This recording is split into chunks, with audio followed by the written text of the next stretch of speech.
2024ஆம் ஆண்டு டிசம்பர் 22 அன்று வெளிவந்துள்ள சொல்வனம் இலக்கிய இதழ் 333 எழுத்தாளர் சோழன் எழுதியுள்ள தருணங்கள் என்னும் சிறுகதை.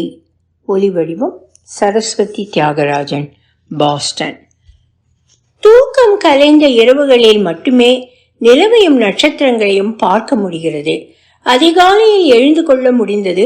அது ஒரு வாய்ப்பு. பறவைகளின் மொழியை கேட்க. அவைகள் பேசும் குரல்களுக்கு மொழிகள் இல்லை, ஆனால் நாம் இனிமையை, இசையை கேட்கின்றோம். இல்லையென்றால் தேடுவது நம் இயல்பு. மழையை பார்க்க முடிந்தது. பகல் காற்று தொட்டுக்கொண்டே இருக்கும். தொடுதல் மறந்து பல நாட்கள் ஆகிறது. காலையில் மழை தூறல் கொட்டிக்கொண்டே இருந்தது. அதன் சத்தம் யாரோ மிக அருகில் நின்று அமைதியாக பாடுவது போல் இருந்தது. கொஞ்சம் கவனித்ததில் இரவில் விழுந்த மழை துளிகள் இலைகளில் தங்கிவிட்டது. அந்த துளிகள் கண் விழித்து கொண்டது பறவைகளுடன். அவைகள் விழுந்து குதிக்கும் சத்தம்தான் பாடல்களாக கேட்டுக்கொண்டு இருக்கிறது. அதற்கு துணையாக தூறலின் பின்னணி இசையும் ஒளிந்து கொண்டு இசைப்பது போல தோன்றியது. மரங்களின் கிளைகள் நனைந்து இருந்தன. நம்மை போல அதற்கும் குளிருமா தெரியவில்லை. ஆனால் சிரித்து கொண்டு மகிழ்ச்சியாக இருப்பது போல்தான் தோன்றியது. தினமும் வரும் மரங்கொத்தி தன் முகத்தை மாட கண்ணாடியில் பார்த்து என்ன நினைத்ததோ தெரியவில்லை. அழகுகளில் கொத்தியது டக் டக் என்ற ஓசை கேட்டுக்கொண்டே இருந்தது. கதவை யாரோ தட்டியது போல இருந்தது. இந்த ஓசை பழகிவிட்டதால் அமைதியாக இருந்தேன். ஆனாலும் அதன் அழகை காப்பாற்ற வீட்டினிலிருந்தே விரட்ட முயன்றேன். என்னதற்கனே அது பொருட்படுத்தவே இல்லை. மாடத்தின் கதவுகளை திறந்து கொண்டு மாடத்திலிருந்தே விரட்டினேன். மரத்தின் கிளைகளுக்கு சென்று தன் கால்களை ஊன்றி செங்குத்தாக நின்று கொண்டு என்னை திரும்பி பார்த்தது. கைகளில் கேமரா இருந்தால் அப்படியே முழுவதுமாக படம் எடுத்திருக்கலாம். இப்போது எங்கிருந்தோ பறந்து வந்து அதன் துணையும் பக்கத்தில் வந்து அமர்ந்து கொண்டது. நான் விரட்டாமலேயே அவைகள் ஆனந்தமாக எங்கோ பறந்து சென்றது. பாடிக்கொண்டே. பாதி மாடத்தில் மழை துளிகள் விளையாடி விட்டு சென்ற தடங்கள் தேன் துளியாக இருந்தது. மாடத்தில் தனியே ஆடிக்கொண்டிருந்த பிரம்பு ஊஞ்சலில் மெதுவாக உட்கார்ந்து ஆடாமல் இருந்தேன். பச்சை கிளிகள் மாடத்தை கடந்து சென்றது. அணில் ஒன்று பூ போன்ற வாளுடன் மரத்தில் ஏறிக்கொண்டே உச்சிக்கு சென்றது. நீண்ட கயிறு போன்ற மணி பிளான்ட் தன் முகம் போன்ற இலைகளை இரும்பு ஜாலிகளின் வளைந்த பூக்களில் இருக்கும் துவாரங்களில் நுழைந்து குழந்தைகள் போல் வீட்டின் முன்னுள்ள சாலையை எட்டி பார்த்து கொண்டு இருந்தன. நினைவு வந்தவனாக அதன் பழைய தண்ணீரை அலுப்புடன் மாற்றினேன். மழை காலங்களில் பள்ளிக்கு விடுமுறையா என்று தொலைக்காட்சியின் கீழ் ஓடும் செய்தியை பார்ப்பது ஒரு பழக்கமாக ஆகிவிட்டது. இன்று பள்ளிக்கு விடுமுறை இல்லை. வேறு சில மாவட்டங்களுக்கு தான் விடுமுறை. இன்று பள்ளிக்கு வண்டியில் செல்ல முடியாது. பேருந்து பிடித்துதான் செல்ல வேண்டும். தமிழ் ஐயா குமாரிடம்தான் கேட்க வேண்டும் எந்த நேரத்தில் பேருந்து வரும் என்று. ஒரே யோசனை. எந்த வேலையும் ஓடவில்லை. அப்படியே பால்கனியில் செடிகளுடன் சாய்வு நாற்காலியில் ஆடம்பரமாக கால்களை நீட்டி அமர்ந்து இருந்தேன். வெண்ணிற வட்ட வடிவ சுவர் கடிகாரம் யாருக்கும் காத்திருக்காமல் 3 முள்களையும் சுமந்து கொண்டு ஓடியது. என்னுடைய யோசனையில் என்னென்ன வகுப்புகள், என்னென்ன வீட்டு பாடங்கள், மாணவர்களுக்கு என்னென்ன பாடம் எடுப்பது என்று மனதில் ஒரு சுவர் ஓவியம் வரைவது போன்று ஒவ்வொன்றையும் வரைந்து பார்த்து கொண்டு இருந்தேன். அருண், என்ன பெரிய யோசனை? காப்பியா டீயா என்று தமிழ் அதட்டினாள். என்ன சொல்வது?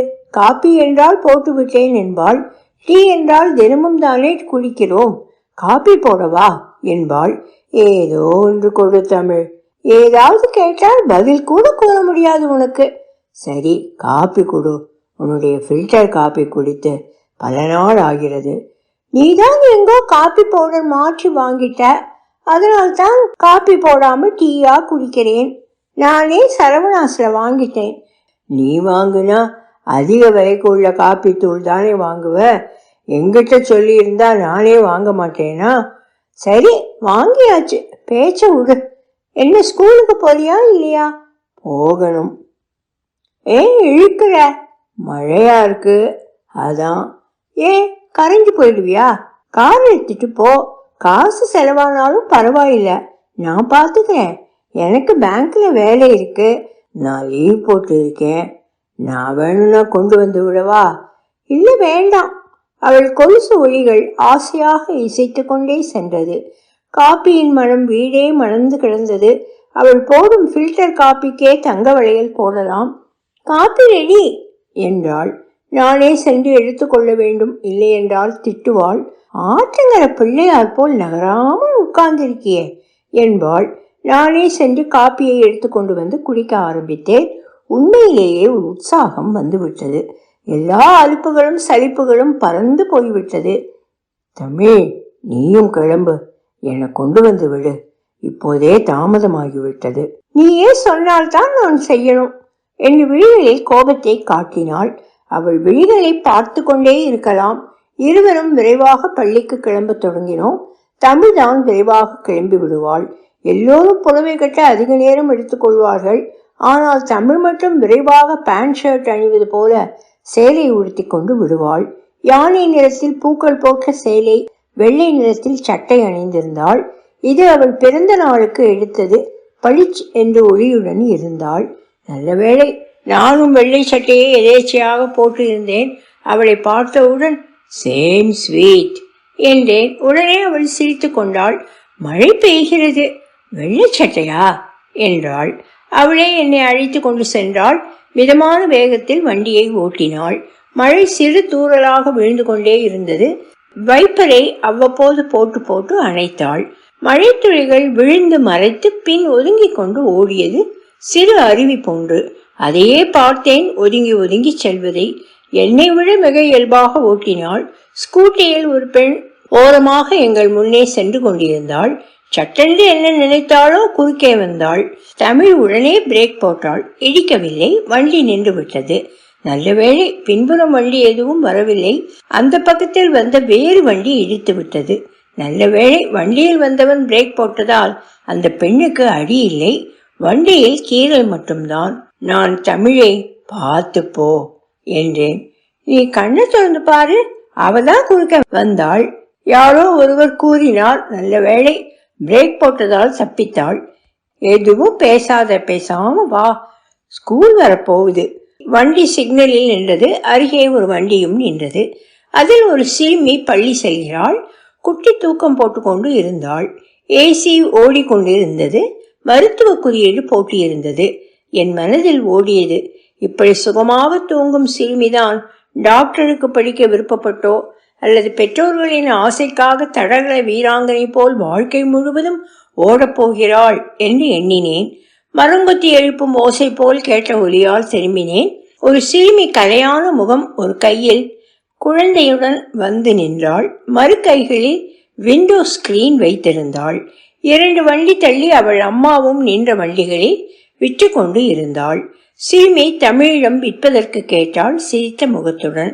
அவள் பல்வரிசை மட்டும் ஒளியுடன் இருந்தது. தமிழ் அவளை பார்த்தவுடன் விண்டோவை இறக்கினாள்.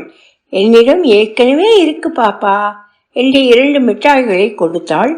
அவள் வேண்டாம் என்றாள். அந்த குழந்தை ஆவலாக வாங்கி கொண்டது. சிறுமி எதுவும் மறுப்பு சொல்லவில்லை. சாப்பிட்டியா என்றாள் தமிழ். அவள் எதுவும் கூறவில்லை. நகர முற்படும் போது பாப்பா சாப்பிட்டு இருக்க மாட்டா என்று 50 ரூபாய் கொடுத்து சாப்பிட்டுக்கோ என்று கொடுத்தாள். சிறுமி வேண்டாம், அம்மா திட்டுவாங்க என்றாள். அக்கா சொன்னேன் வாங்கிக்கோ என்று அவள் கைகளில் திணித்தாள். உடனே போய் சாப்பிடுமா, தம்பிக்கும் வாங்கி கொடு என்றாள். சிறுமி அவளை பார்த்து கொண்டே நகர்ந்தாள். சாலையின் நடைமேடைக்கு அமைதியாக நின்ற வண்டிகள் ஒளியையும் எழுப்பிக் கொண்டு மெதுவாக நகரத் தொடங்கின. அவள் எதுவும் பேசாமல் கொஞ்சம் அமைதியாக இருந்தாள். நான் ஒரு 100 ரூபாய் கொடுத்திருக்கலாம் என்றேன். சும்மா ஏதாவது சொல்லாத, பொழுது போகலன்னு. நீயும் அமைதியாகத்தான் வேடிக்கை பார்த்த, கொடுக்க வேண்டியதானே. அருண், மாலை 1 மணி நேரம் பெர்மிஷன் போட்டுட்டு வா, கோயிலுக்கு போகணும். என்ன வேண்டுதலா இல்ல பரிகாரமா? ஏதோ ஒன்று. இல்ல, எனக்கு இன்னைக்கு மீட்டிங் இருக்கு. அதெல்லாம் சரி, நீ எப்பவுமே உனக்கு ஸ்கூல் தான் முக்கியம், எனக்கு தெரியும். ஆனா இன்னைக்கு உனக்கு சாய்ஸ் கிடையாது, வந்தே ஆகணும். சரியா? சரி, பாக்குறேன். சரி இறங்கு, ஸ்கூல் வந்து விட்டது. ரொம்ப தேங்க்ஸ் என்றேன். நினையாத, கொடையை பிடிச்சுக்கோ. எப்போதுமே இந்த சாலை இந்த நேரத்தில் கூட்டம் அதிகம். வரிசையாக 1, 2 பெரிய பள்ளிக்கூடங்கள் உள்ளது. குழந்தைகள் வண்ண வண்ண சீருடைகள். மழை என்பதால் வானவில் போன்று எண்ண முடியாத வண்ணங்களில் மழை கோட்டுகள். பூக்கள் சிரித்து கொண்டே நகர்வது போன்று சிறுவர் சிறுமிகள் உற்சாகமாக பள்ளி வகுப்புகளை நோக்கி ஓட்டமும் நடையுமாக சென்றார்கள். ஊட்டியில் உள்ள ரோஜா தோட்ட கண்காட்சி போன்று இருந்தது. தமிழ் அனைவரையும் பார்த்து கொண்டே நகர்ந்து கொண்டு இருந்தாள். வளாகத்தின் வெளியே நின்று மற்ற ஆசிரியர்கள் எல்லோரும் தமிழையே பார்த்து கொண்டு இருந்தார்கள். அவள் இறங்காமல் எப்போதும் போல குழந்தைகளுக்கு கை காட்டுவது போன்று கையை காட்டிக்கொண்டே வண்டியை திருப்பி வளைத்து கொண்டு நேராக சென்றாள். பள்ளியின் முகப்பில் மரங்கள், வரிசையாக பள்ளி சிறுவர்கள் அசம்பிளியில் அமைதியாக நகராமல் நிற்பது போல் நின்று கொண்டு இருந்தது. இவ்வகை மரங்கள் நிழல் தருவதில்லை, ஆனால் பருவமடைந்த பெண்கள் போல் மனப்பாக இருந்தது.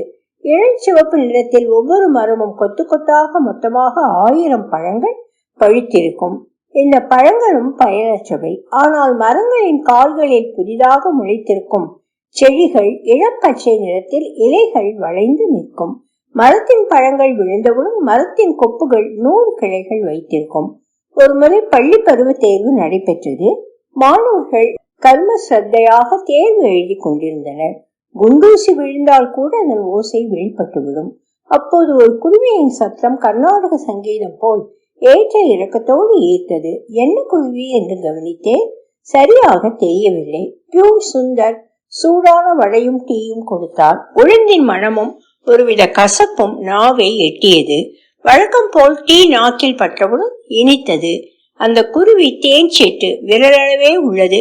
மரத்தின் இலைகளிலிருந்து நூல் போன்று பிரித்து கொண்டு தன் அலகின் துணையுடனே நீலில்லா குளம் போல் வட்டமாகவும் சிறிது ஆழமாகவும் ஒரு அழகான கூடு ஒன்றை கட்டியது. கனிகள் உள்ள கொப்பு கனிகள் இல்லாவிட்டாலும் கூட்டை தாங்கிக் கொண்டு இருந்தது. 2 மரங்கள் தள்ளி இன்னொரு கூட்டையும் கட்டி வைத்திருந்தது. இப்போது தேன் சிட்டு 2 கூட்டிற்கும் மாறி மாறி பறந்து கொண்டு இருந்தது, சிறு சிறு சத்தத்துடன். இப்போது அதன் துணையும் அதனுடன் சேர்ந்து பறந்தது. ஒரு மாணவன் ஏதோ ஒரு சந்தேகம் கேட்க இந்த காட்சியிலிருந்து விடுபட்டு வேறு வேலைகளுக்கு சென்று விட்டேன்.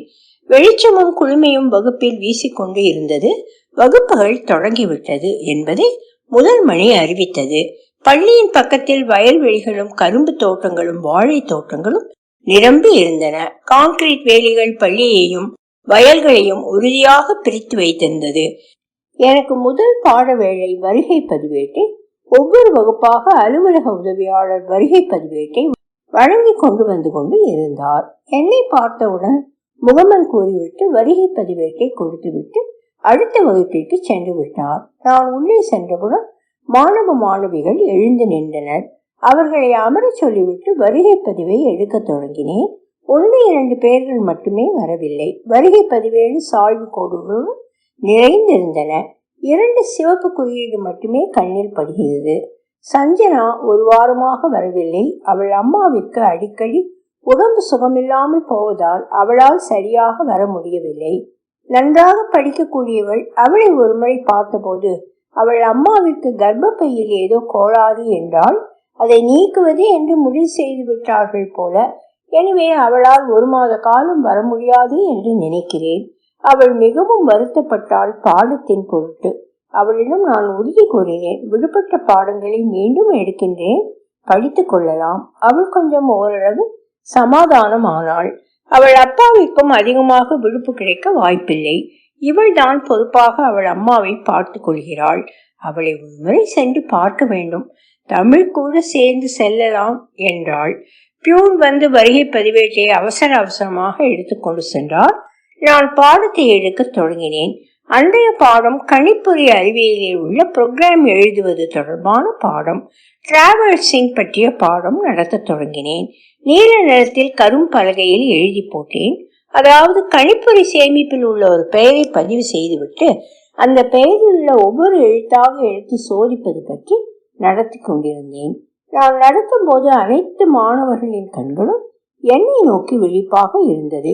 ஒரு புரோகிராம் நடத்தி முடித்தவுடன் ஒரு சில மாணவர்களை தவிர அனைவரும் அடுத்து எழுத போகும் புரோகிராம் பற்றி ஆர்வமாக இருந்தார்கள். அடுத்த தலைப்புக்கு இடையே ஒரு புரோகிராம் எழுத சொன்னேன். அனைவரும் எழுத தொடங்கினர். கொஞ்ச நேரத்தில் மாணவர்கள் ஒரு சில பிழைகளுடன் எழுதிவிட்டு என்னிடம் காட்ட ஆர்வமாக இருந்தனர். நான் ஒவ்வொரு வரிசையாக பருந்து பார்வையாக பார்த்து கொண்டும் சரியாக எழுதிய மாணவர்களை பாராட்டிக் கொண்டும் பாதி எழுதியவர்களுக்கு உதவி கொண்டும் நகர்ந்து வந்தேன். எனக்கு மகிழ்ச்சியாக இருந்தது மாணவர்களின் முயற்சியை பார்த்து. அடுத்த பாடத்தை நடத்த தொடங்கினேன். முதல் இருக்கையில் இருந்த நித்யாவின் முகம் மட்டும் சற்று குழப்பமாக மாறியது. அவள் முகத்தில் ஒருவித பயம். அவள் வகுப்பின் முதல் மாணவி. அவள் எப்போதும் ஆர்வமாக இருப்பாள். அவள் நெற்றியில் சந்தன கோடுகள் பூத்து இருக்கும். அவளுக்கு திருப்தி இல்லை என்றால் அடுத்தடுத்த பாடத்திற்கு செல்ல விட மாட்டாள். எழுந்து கேள்விகள் கேட்டுக்கொண்டே இருப்பாள். அவளுக்கு பொறுமையாக பதில் சொல்லி பாடத்தை விளக்கி அவள் முகத்தின் சந்தேக கோடுகள் மறையும் வரை பொறுமையாக விளக்குவேன். பாடத்தை முடிப்பது பற்றிய எண்ணம் அவ்வப்போது வந்து வந்து போகும். இருந்தாலும் சந்தேகங்கள் தான் முக்கியம். ஆரம்பத்தில் எரிச்சலும் கோபமும் வரும். அவளின் ஆர்வமும் பணிவும் என்னை வெகுவாக மாற்றியது. எனக்கு ஒருவித முதிர்ச்சியும் தந்தது. சந்தேகங்களை நீக்குவது தொடர்பாக இந்த முறையில் எனக்கு மாணவர்களிடம் பரவலாக நல்ல மதிப்பு உண்டு. இதற்கு காரணம் நித்யாதான். அவளிடம் இருந்துதான் கற்றுக்கொண்டேன். நித்யா இப்போது எழுந்திருக்கவில்லை. ஆனால் முகத்தில் குழப்பம் மட்டுமே இருந்தது. நானும் நடத்துவதை நிறுத்தாமல் சொல்ல வந்த கருத்தை முடிக்க வேண்டும் என்று நடத்தி கொண்டே இருந்தேன். வலது புறத்தில் புவனா இருந்தால் அவள் முகத்திலும் குழப்பம் இருந்தது. ஆனால் மற்ற மாணவர்கள் பாடத்தில் முழு கவனமும் எந்த மாற்றமும் இல்லாமல் ஆர்வமாக கேட்டுக்கொண்டு இருந்தார்கள். ஒரு சிலர் எழுதுவதிலேயே கவனமாக இருந்தனர். அவர்களை பார்வையாலேயே நிறுத்தி எழுத விடாமல் கவனிக்க வைத்தேன். ஒரு சில மாணவர்களுக்கு இது பழக்கமாகவே ஆகிவிட்டது.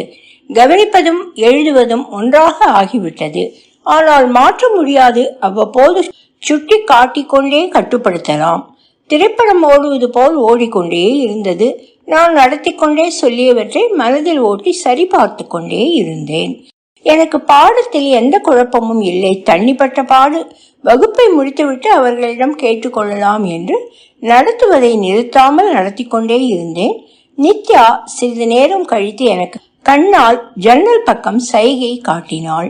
அரவம் ஒன்று ஜன்னலில் பின்னணி கொண்டு எங்கு செல்வது என்று தெரியாமல் இருந்தது. என்ன செய்வது என்று எனக்கும் தெரியாமல் அதை கவனித்து கொண்டும் பாடத்தை நீடித்து கொண்டும் இருந்தேன். இடைவேளைக்கு 10 நிமிடங்கள் உள்ளது. வலது பக்கத்தில் உள்ள வெண்ணிற கடிகாரத்தை அவ்வப்போது பார்த்து கொண்டும் எல்லோரும் வந்துவிட்டால் என்ன செய்வது, வகுப்பறைக்குள் அது வந்துவிட்டால் என்ன செய்வது என்று எண்ணம் ஓடியது. பாடமும் சிறு சிறு தடுமாற்றத்துடனும் சமாளிப்புடனும் ஓடிக்கொண்டு இருந்தது. இடதுபுறம் இருக்கும் இருக்கை வரிசையில் புவனாவை பார்த்தேன். அவளும் அங்கேதான் பார்த்து கொண்டு இருந்தாள். வலதுபுறமும் இருந்த நித்யாவை பார்த்தேன். அவள் என்னையும் எனக்கு முன்னே கீழே உள்ள நடைமேடையையும் பார்த்தாள். நான் வகுப்பு மேடையின் கீழ் ஓரத்தில் இருக்குமோ என்று பயந்தேன். இப்போது நித்யா பெருமூச்சு விட்டபடி கதவிற்கு வெளியே பார்த்தாள். அவள் முகம் அமைதி கொண்டது. நானும் குழப்பத்தில் என்ன செய்வது என்று தெரியாமல் பாடத்தை நடத்தி முடித்து விட்டேன். அரவம் வெளியே சென்று இருக்கும் என்று எண்ணினேன். இடைவேளை மணி அடித்தது. நான் வெளியே வராண்டாவை நோக்கி வேகமாக நடந்தேன். பியூன் நடராஜமணி நின்று கொண்டிருந்தவர் என் பதட்டத்தை பார்த்துவிட்டு ஓடி வந்தார். என்ன சார் என்றேன். பாம்பு பாம்பு என்று மெதுவாக கூறினேன். சார் பயப்படாதீங்க, நான் பார்த்து கொள்கிறேன். இங்கே உள்ள தோட்டத்தில் ஏதாவது பொந்தில் பூந்திருக்கும், தேடி கண்டுபிடித்து அடித்து விடலாம் என்றார். சரி என்று கூறிவிட்டு ஆசிரியர் அறைக்குள் சென்றேன். நித்யா ஓடி வந்தாள். சார் அது அப்போதே வெளியே சென்று விட்டது என்றாள். குட், தேங்க் காட் என்றேன். ஆனாலும் பீதி இருந்தது. அரவம் என்றால் பயம்தான். முதல்வர் வெளியே நின்று கொண்டே என்னை பார்த்து கொண்டிருந்தார். எதுவும் கேட்கவில்லை. நான் ஆசிரியரின் அறையை நோக்கி சென்றேன். குமார் ஐயா என்னை பார்த்தவுடன், சார் உங்கள்கிட்ட ஒன்று சொல்லணும். எதேச்சையாக ஜன்னலை பார்த்தபோது காம்பவுண்ட் ஓரத்தில் நீளமான பாம்பு, ரொம்ப பெருசு. முதல் பீரியடின் போதே பார்த்தேன். அது என்ன செய்தது என்றே தெரியவில்லை. 2 மைனாக்கள் அதை விரட்டியது. அது தலையை தூக்கி ஓடுவதும் அதன் தலையை கால்களால் தட்டியபடியே பறந்தது. ஏதோ ஜேம்ஸ் பாண்ட் பட சேசிங் காட்சி பார்த்தது போல் இருந்தது. அது ஓடுவதும் மைனா தட்டுவதும், அது திரும்பி கோபம் கொண்டு சீறுவதும், அது சீறி கொத்த வரும்போது பாதுகாப்பாக மைனாக்கள் மேலெழுந்து பறப்பதுமாக இருந்தது. அதன் பிறகு எங்கோ போய் மறைந்து கொண்டது. முன்னாடியே சொல்ல வேண்டியது தானே. எனக்கு வகுப்பு இருந்தது, அதற்காக தயார் பண்ணுவதற்கு சென்று விட்டேன். அது சரி, அந்த பாம்பு தான் என் வகுப்புக்கு வந்து சென்றது. சார், என்ன சொல்றீங்க? என்ன நடந்தது? நல்ல வேளை, எதுவும் நடக்கவில்லை, ஓடிவிட்டது. ஆனால் எப்போதும் வகுப்பு வகுப்பு என்று ஓடிக்கொண்டே இருக்காமல் கொஞ்சம் பொறுப்புடன் நடந்துக்கங்க. Sorry sir. அடுத்த வகுப்புக்கான மணி அடித்தது. அவருக்கு வகுப்பு இருந்தது. மீண்டும் ஓடத் தொடங்கினார். எனக்கும் வகுப்பு இருந்தது. நான் வகுப்பை நோக்கி சென்று கொண்டிருந்தேன். என்னை நோக்கி பியூன் ஏதோ சொல்ல வந்தார். சார், அந்த பாம்பை அடிச்சாச்சு, யார்கிட்டையும் சொல்லாதீங்க, பெரிய பிரச்சனை ஆகிடும். இந்த பிரச்சனையெல்லாம் சில நொடிகள் தான். அடுத்தடுத்த வகுப்புகள், அதற்கான தயாரிப்புகள், அடுத்து வரும் தேர்வுகளுக்கான தயாரிப்புகள் என்று இப்படியே ஓடிக்கொண்டிருக்கிறது அந்த நாளின் கடைசி மணி அடிக்கும் வரை. ஆலய மணி போல் அதன் ஓசை அதிர்வுகளை ஏற்படுத்தியது. பள்ளி மாணவர்கள் புற்றிலிருந்து கிளம்பிய எறும்புகள் போல் வரிசையாக வீடு நோக்கி சென்றனர். பள்ளி முடிந்து விட்டது. வீட்டுக்கு கிளம்ப ஆயத்தமானோம். வண்டியில் இன்று வராதது அப்போதுதான் நினைவுக்கு வந்தது. எல்லாம் மறந்து மறந்து நினைவுக்கு வந்து மறையும் சூரியன் போல் நின்றது. என்ன செய்வது? பாலாவை அழைத்தேன். அவன் என்னுடன் தான் படித்தான். கணித ஆசிரியராக இருக்கிறான். அவனை தேடினேன். வருகை பதிவில் கையொப்பமிட அவனே வந்தான். பாலா, நான் வண்டி எடுத்துட்டு வரல. தெரியும், நான் காலையில் பார்த்தேன் நீ தமிழுடன் வந்து இறங்கியதை என்றான் பாலா. என்னை வீட்டில் இறக்கிவிடு. சரி சரி, வா போகலாம். அவனுடன் வண்டியில் செல்லும்போது தமிழ் அழைத்தாள். நான் பாலாவுடன் வந்துட்டே இருக்கேன், நானே வந்து விடுகிறேன். அது சரி, என்னை கொஞ்சம் பேச விடு.